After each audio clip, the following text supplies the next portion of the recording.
This is the non-hub side, and of course it shows the weldment here of the spindle into the stand. This hole here is for the dowel pin that holds the retaining ring for the duocone seal.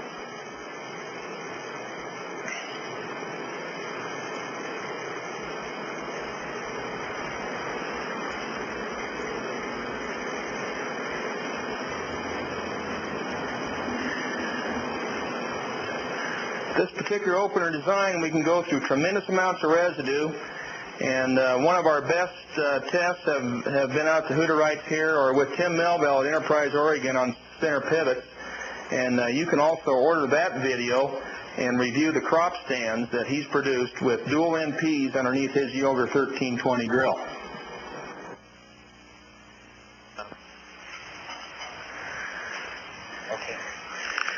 It's the 23rd of October, 1994, and we're with the Hooterites. They're seeding Jim Rinker's farm at Reardon, Washington, and we're going to review the NPY series opener today. It's mounted up on a Yielder 2020. The row spacing is Paragrow 515, and Jake has elected to seed with the drill using a double disc seeder in the back and then the NP opener up front, seeding on one side only, and of course deep banding. And as you look at the picture here, you'll notice that you cannot see the seed slipper foot. It's to the inside of the machine. So this is a direct injection opener. Our previous designs, the NP design, used a slipper foot to place the fertilizer. So this particular design actually eliminates the slipper foot, the deep running slipper foot, and places the fertilizer deep in the slot through a direct injection system. And we'll go up here and take a closer look at the opener and what it's all about.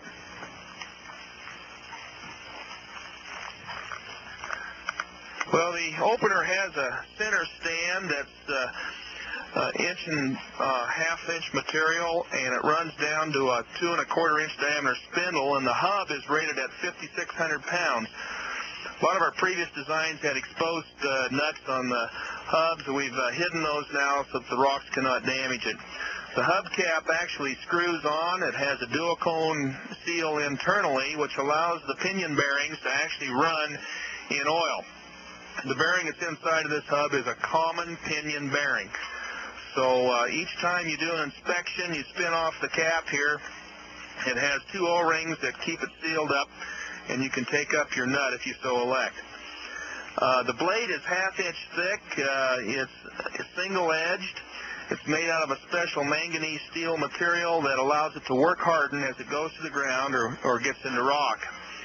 This is called the tool holder, and this tool holder allows us to mount various types of tooling to the center stand. And right now we do not have the residue knife mounted up front here, nor do we have the seed slipper mounted along to the side. So this particular NP only has a residue knife on this side. You can just see it right here, and its seed slipper is mounted right here to the inside. So it has been set up in this particular instance just to seed to one side.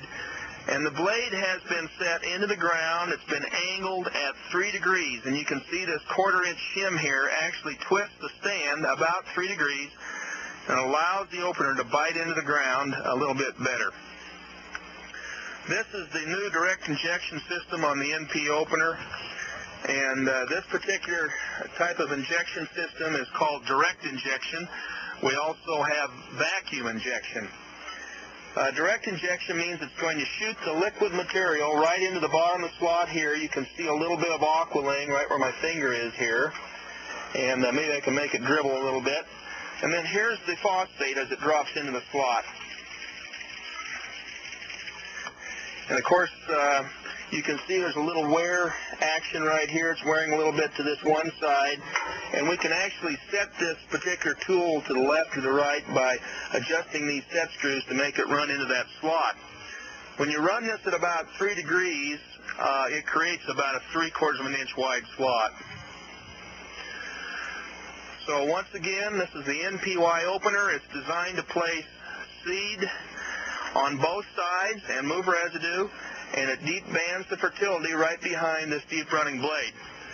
And now we're going to go ahead and fire up the machine and run down through this flat here. It's infested with foxtail barley and a lot of grassy wheat species, and you'll be able to see it go through tremendous amounts of residue. Okay. We'll just drive.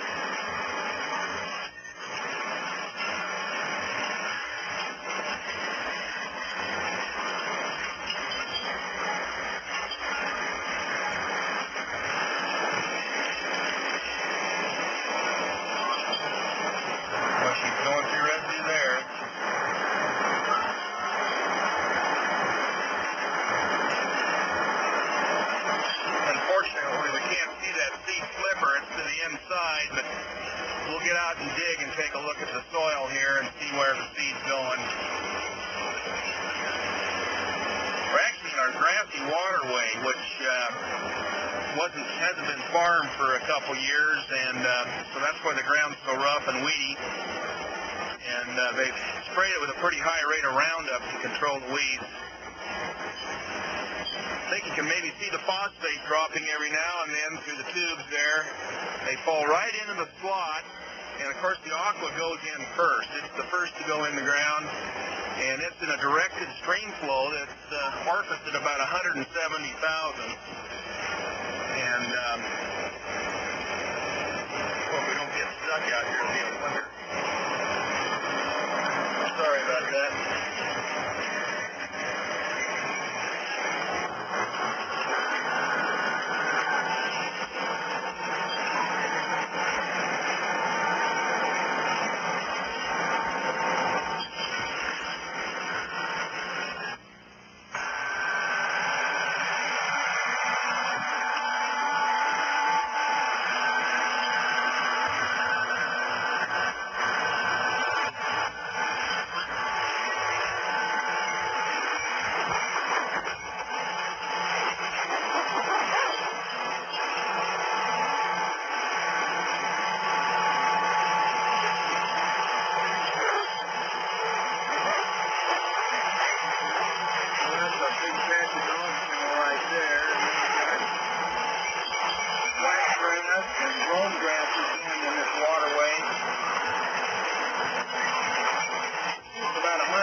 Seed row has about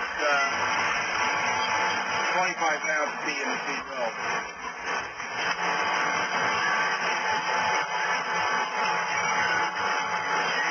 Once again, the seed slippers are on the inside of the opener, and we can't see them here. This one's set up with single seed slippers rather than dual seed slippers because they elected to try out the double disc opener and compare it to the seed slipper. And a little later on here, we're going to go out and dig in the soil, and we're going to take a look at the seed placement of the double disc versus the seed slipper. The seed slipper has a residue knife in front of it, and it starts the residue flow and causes it to move through the machine. And the seed slipper follows in the shadow of the residue knife, so its work has basically been done by the residue knife. Seeding about 2.5–3 miles an hour here, so we can get a good look at the direct injection system. Blades are 24 inches in diameter. They're ½ inch thick, and they're angled at about 3 degrees. At the top and across, we put a shim in, and we can run them straight or with a slight angle. And this is about the maximum we run it with, about a 3-degree angle. The idea is to produce the least amount of soil disturbance, and if you go to straight running blades, they don't disturb the ground much. It takes a little more pressure to put it in. So when you have extremely heavy pressure requirements, you try to run with a slight angle to the blade. The bearings are pinion bearings. They actually have as much thrust rating as they do the radial rating. The spindle is the biggest we've ever